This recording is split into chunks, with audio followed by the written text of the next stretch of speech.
एक राजा का प्रधानमंत्री मर गया था। बड़ा अपशकुन मालूम पड़ रहा था कि क्या होगा। प्रधानमंत्री अचानक भयानक जवानी में गुजर गया था। राजा बड़ा हैरान था, लेकिन उसने एक मुनादी करा दी और परीक्षाएं शुरू हो गई कि अगला प्रधानमंत्री कौन बनेगा। खोजबीन शुरू हो गई। जैसे आप लोग जानते हैं, पटवारी, पुलिस या और किसी पद के लिए 1000 सीट हो तो कई लाख बच्चे आवेदन देते हैं और एग्जाम में लाखों बच्चे तैयार हो जाते हैं। ऐसी कई प्रक्रियाएं शुरू हुई और उनमें से 3 लड़के तैयार हुए। इन तीनों लड़कों में से कल सवेरे सवेरे तक उस राज्य को प्रधानमंत्री मिल जाना था, प्रधान वजीर मिल जाना था। तैयारी शुरू हो गई। आखिरी में 3 लड़के आए। तीनों लड़कों को एक बड़े हॉल में बंद कर दिया और अफवाह फैला दिया गया था पहले ही बंद करने के कि 3 लड़कों को जिस हॉल में बंद किया जाएगा वहां एक बड़ा सा ताला लटकता रहेगा, एक बड़ा सा ताला लटकता रहेगा अंदर। उस ताले में गणित खुदा होगा, गणित लिखा होगा। तीनों में से जो लड़का गणित के सवाल को हल करेगा, दरवाजा से बाहर आएगा, राजा से मिलेगा, उसको प्रधानमंत्री का मुकुट पहना दिया जाएगा। वाकई में तीनों लड़के देखते हैं कि सामने के वो हाथी दरवाजे पर एक बड़ा सा लटक रहा है ताला। कई उसमें गणित के सूत्र छपे हुए हैं। 2 लड़के बड़े चालाक थे, तो अपने कुर्ते के जेब में, पेंट के अंदर जहां तहां कुछ किताबें, कुछ नोट्स छुपा करके लाए थे। कोई सूत्र काम आ जाए, पता नहीं कौन सा सूत्र काम आ जाए, और वो अपनी चालाकी से पहुंच गए थे। एक और लड़का था तीसरा, वो बिल्कुल बेफिक्र पड़ा हुआ था। कुछ देर देखा, विचारा, समझा, फिर दिन में ही, शाम होने के पहले ही उसे जैसे नींद आ गई। वो नींद में चला गया, खर्राटे लेने लगा। दोनों लड़कियों ने सोचा प्रधानमंत्री पद के लिए ये उम्मीदवार है लड़का, और ये ऐसे यहाँ आके खर्राटा मार रहा है। जब इसको सोना ही था यहाँ क्यों आया? ऐसा बुद्धू आदमी। तो दोनों खुश भी थे कि अपन दोनों बचे। अब दोनों में से तय है कि हम या तुम प्रधानमंत्री बनेंगे। और ताला के पास जा जा करके गणित को निहारते, कौन सा सूत्र छपा है, हाँ ये सही कि ये सही, किताब से मिलाते, बनाते, हल करते, माथा पच्ची करते करते रात के 9 बजने को आ गए। अब 9 के बाद जब 10 बजने लगा, इतनी मेहनत कर रहे थे कि ठंड का दिन था, पसीना छूट रहा था हाल के अंदर। ये इससे ताला खुलेगा कि उससे ताला खुलेगा, गणित पर गणित का सवाल हल किए जा रहे थे। बुरी तरीके से दोनों थक गए, तो दोनों भी खर्राटे मार के अब सोने के लिए पसर गए जैसे तैसे।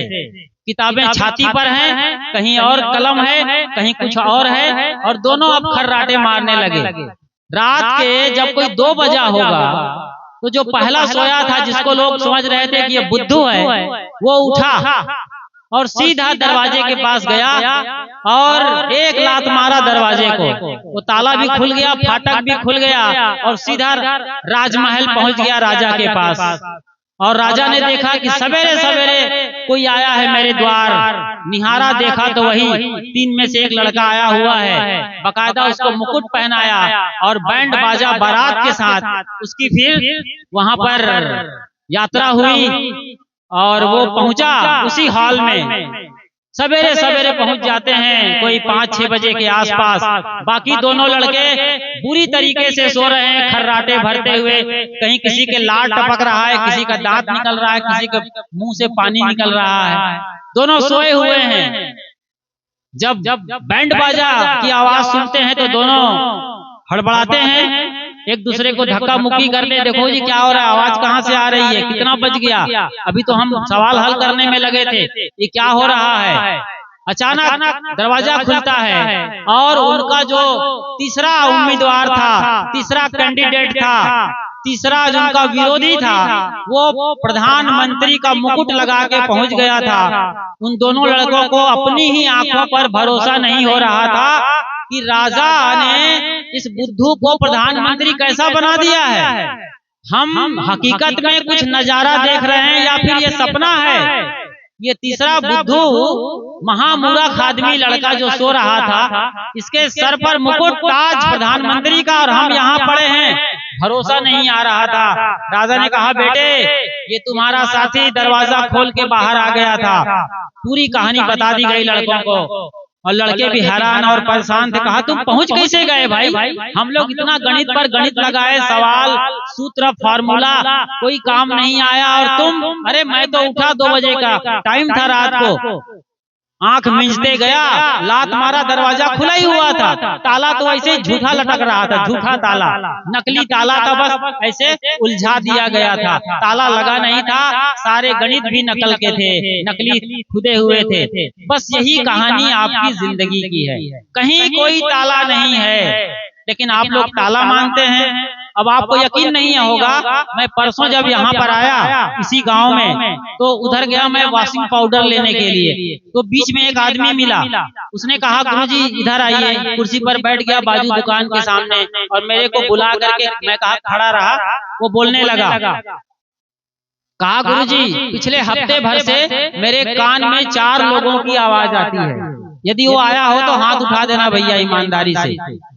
4 लोगों की मेरे कान में दिन रात आवाज आती है, वो लोग बोलते हैं, कुछ समझ में आता है, कुछ समझ में नहीं आता है, दिन भर आवाज गूंजती रहती है, इसका क्या समाधान है गुरुजी? और मेरे लोगों ने बताया है कि तुम साधु संतों के पास जाओ, वहां समाधान जरूर मिलेगा।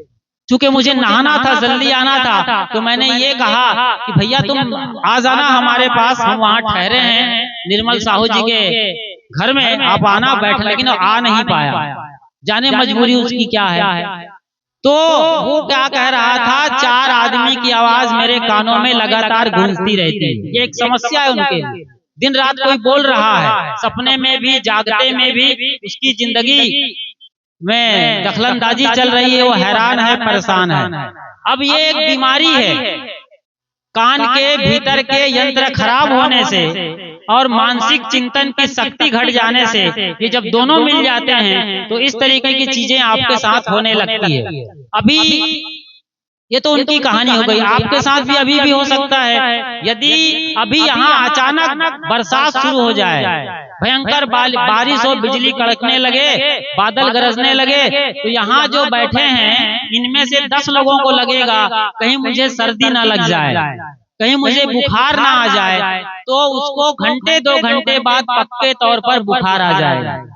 ये होता है जब आप अपने को कमजोर समझने लगते हैं, तो वो चीजें जिससे आप डरते हैं वो हावी हो जाती है। इसीलिए आप लोग गांव के लोग बोलते हैं कि किसी की हवा लग गई है गुरुजी, हमारी बहू बड़बड़ाती रहती है, किसी ने गुरुजी कुछ कर दिया है हमारे घर के लिए, हमारे घर में बच्चे 10 साल के होते होते मर जाते हैं, 4 बच्चे मर चुके हैं, किसी को और तकलीफ है, उसकी भैंस बच्चा नहीं दे रही है, कोई और बीमारी है, हवा लग गई है, किसी ने ऊपर का किया है साहब, ऊपर का।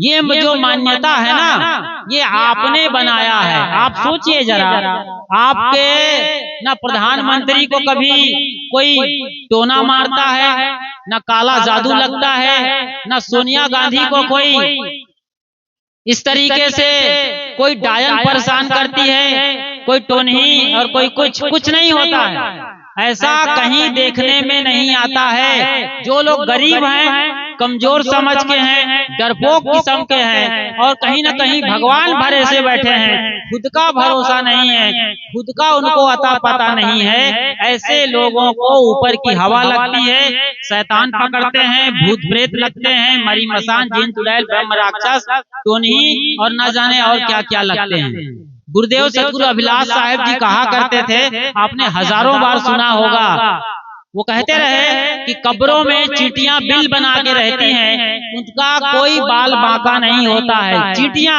कितनी कमजोर है, हमारे नाखून के बराबर की चींटियां वहाँ बिल बना के रहती हैं, और हम लोग उनसे हजारों गुना वजनी। यदि कहीं धोखाधड़ी से शमशान घाट पहुँच जाए कब्र के आसपास, तो हमारी ठिक्ठी बन जाएगी, मतलब हक्का बक्का रह जाएंगे। इस तरीके से ये बंधन हमारे बनाए हैं।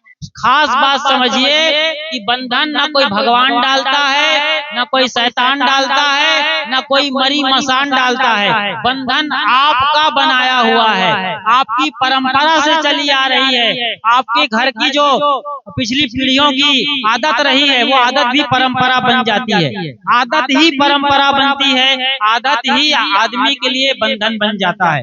एक आदमी को मिट्टी खाने की आदत थी, बारात गया, अब सूटेड बूटेड और लोग वहाँ टाइल्स वाला घर, तमाम लोग आए थे, उसको मिट्टी खाने को नहीं मिल रहा था। वो हर दिन चूल्हे की मिट्टी खाता था, सूंधी खुशबू वाला चूल्हे की मिट्टी वो खाया करता था। आज उसको कई घंटे निकल गए, कहीं पर से मिट्टी नहीं मिल रही थी। पक्का फर्श, टाइल्स और वो क्या कहते हैं प्लास्टर ऑफ पेरिस वाले मकान, दूर दूर तक मिट्टी नजर नहीं आ रही थी। लेकिन बड़ा सौभाग्य जगह, भगवान का वरदान उस पर जैसे होने को आया। घर वालों ने जो रसगुल्ला बांटा था ना सबको नाश्ते में, तो रसगुल्ला किस में आया था? जो डिस्पोजल है उसमें नहीं दिया था। रसगुल्ला में रस होता है, तो उन्होंने कुल्हड़ का इंतजाम किया था। कुल्हड़ समझते हैं? मिट्टी का कप। जब लालू प्रसाद यादव जी रेल मंत्री थे भारत के, तो उन्होंने पूरे रेल में कुल्हड़ से चाय पीने का फतवा जारी कर दिया था और डिस्पोजल बंद करा दिया था और बाकी चीजें। सोचिए, बहुत बढ़िया कर रहे थे। कुम्हारों को भी वरदान मिल गया था, जीवन दान मिल गया था और अर्थव्यवस्था भी सही चल रही थी। और जो प्लास्टिक का कचरा हमारी धरती माता को तबाह कर रहा था, वो भी असंभव घटना हो गई थी। तो कुल्हड़ आप समझते हैं, कुल्हड़ में रसगुल्ला दिया गया, तो उस आदमी ने अपना रसगुल्ला तो दूसरे को थमा दिया और वो कुल्हड़ पकड़ा, और जो लोग रसगुल्ला खा चुके, उसके बाद जो कुल्हड़ खाली हुआ, उस कुल्हड़ को 2-3 कुल्हड़ लेकर के पहुंच गए कहाँ? बाथरूम में। अब बाथरूम में फाटक बंद किया और कुल्हड़ को पड़पड़ाया दबाकर, जैसे पापड़ फोड़ रहे हो, और वहीं आराम से चबाने लगा, नल का पानी पीने लगा। ये है आदत, ये है बंधन। इस तरीके से बंधन अपने बनाए होते हैं, अपने ही कर्म, जन्मों जन्मों के संस्कार, अपने ही कर्मों के संस्कार हमारे लिए बंधन बनते हैं। शेख फरीद एक बार जा रहे थे रास्ते रास्ते, अपने चेलों के साथ, चेले पीछे थे। शेख फरीद साहब एक अच्छे फकीर हो गए हैं, वो जा रहे थे। उन्होंने देखा कि एक गाय वाला गाय लेके जा रहा है, गाय की डोर उसके मालिक के हाथ में है, गाय पीछे बंधी हुई है। उन्होंने अपने चेलों को रोका, रुक जाओ और वो नजारा देखो। गाय जा रही है, रस्सी हाथ में है आदमी के, और गाय की गर्दन पर बंधी हुई है रस्सी। बताओ अब आदमी बंधा है या गाय बंधी है? कहा गुरुजी इसमें सोचने विचारने की बात क्या है? आप लोगों को भी समझ में आ रहा है, गाय बंधी है कि आदमी बंधा है? क्या बंधी है? बोलो गाय। देखिए पहला जवाब गाय ही आएगा 100 में से 99 लोगों का। तो गाय बंधी हुई दिखाई देती है। उसने कहा कुछ तो गड़बड़ मालूम पड़ रहा है, थोड़ा विचार करो, सोचो समझो। कहा गुरुजी हम सोच रहे हैं, विचार कर रहे हैं, बिल्कुल गर्दन में रस्सी है, उसके हाथ में रस्सी है, मालिक है वो ले जा रहा है बांध कर, तो गाय बंधी हुई है। अच्छा अभी रस्सी काट दे तो अब सकपकाए लोग, गाय भागेगी, फिर मालिक भागेगा उसके पीछे, तो कौन बंधा है? कौन बंधा है जी? गाय नहीं, मालिक बंधा हुआ है। यही आपके साथ है। आपकी सारी आशा, तृष्णा, वासना, आपकी सारी कमजोरी गाय के माफिक है, जो लगती तो है कि मेरे पीछे चल रही है, लेकिन असल में वही लोग मालिक हैं जो आपको लगातार खींचे चले जा रहे हैं, अपने कब्जे में रखे हुए हैं। तो आपकी जो भी मानसिक गुलामी है, परंपराओं की गुलामी है, जो रीति रिवाज है, आपकी पद्धतियां हैं, ये सब गुलाम बनाते हैं आपको। इनको जानने वाला बनना है, ऐसा बनकर ही आप अपने कल्याण के मार्ग में जा सकते हैं और स्वयं के मालिक हो सकते हैं। फिलहाल